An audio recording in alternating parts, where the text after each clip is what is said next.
crederai. Io lo so perché tu la fede non hai, ma se tu lo vorrai, crederai.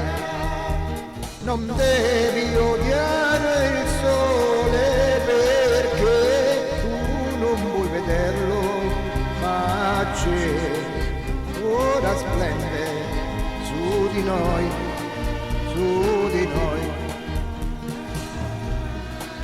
Dal castello del silenzio egli vede anche te e già sento che anche tu lo vedrai.